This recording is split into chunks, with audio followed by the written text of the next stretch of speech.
Salut les amis, c'est Nico Genzibek, bienvenue sur cette nouvelle petite vidéo du samedi où on parle immobilier. Donc aujourd'hui, je vais répondre à une question, à savoir est-ce que c'est intéressant d'acheter un bien immobilier à un promoteur?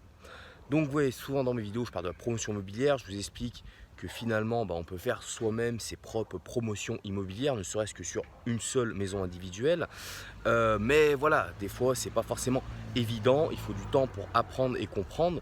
Et la question qu'on peut se poser, c'est de se dire, est-ce que finalement, il y a moyen de faire une bonne opération en achetant directement à un promoteur voilà, qui a pignon sur rue? C'est mieux dans tous les cas. Donc voilà, donc vous savez, j'ai déjà parlé dans d'autres vidéos que vous retrouvez sur la chaîne YouTube, dans des anciennes vidéos, sur les lois fiscales. Donc vous connaissez mon avis là-dessus. Où voilà, si vous achetez une loi fiscale à un promoteur, sachez que 95% des produits sont mauvais parce que bien souvent les promoteurs rajoutent la défiscalisation type Pinel dans le prix de vente et du coup vous achetez beaucoup trop cher, ça n'a pas la même valeur que ce que vous achetez le bien que vous avez acheté sur plan, voilà, en VFA.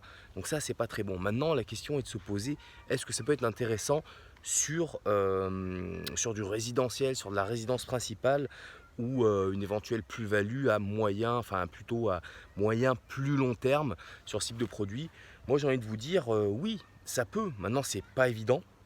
Et je vais vous donner les mauvais côtés, mais ce qui est le bon côté d'un promoteur, c'est que très clairement, vous allez pouvoir peut-être investir dans des produits sur lesquels malheureusement il vous sera très difficile en tant que particulier ou petit opérateur à votre niveau d'accéder. Donc des terrains hyper centre-ville dans des zones hyper tendues où malheureusement il est simplement possible de développer des projets d'une grosse ampleur. Donc voilà, seuls les promoteurs ont accès à ces fonciers pour développer des projets de plus grosse ampleur.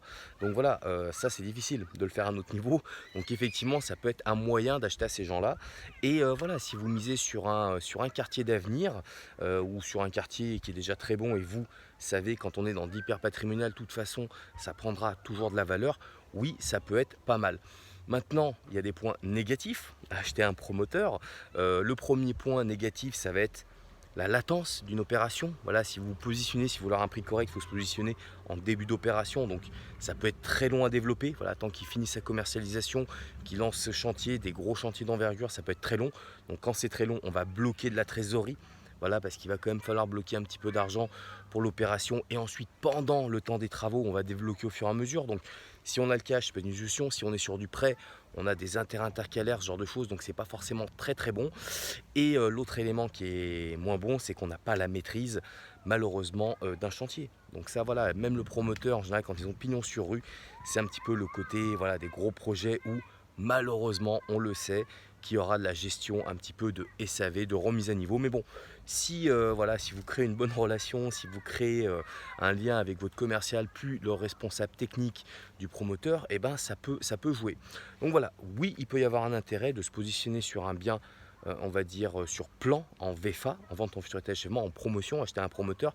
Maintenant, très clairement, pas si vous êtes en début d'envie d'investissement immobilier, de faire du cash avec l'immobilier, voilà, aller sur des choses plus simples, plus rapides, plus efficientes. Mais si vous avez un peu de cash, si vous avez l'envie d'aller sur des secteurs qui sont bons et très bons, ça peut jouer.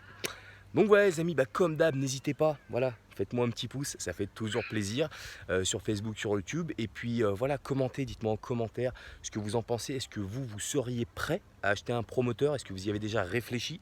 Ou est-ce que ça vous paraît effectivement trop compliqué, trop cher, trop long? Voilà, n'hésitez pas à me dire. Et puis moi je vous dis à la semaine prochaine sur la prochaine vidéo. Salut, salut les amis!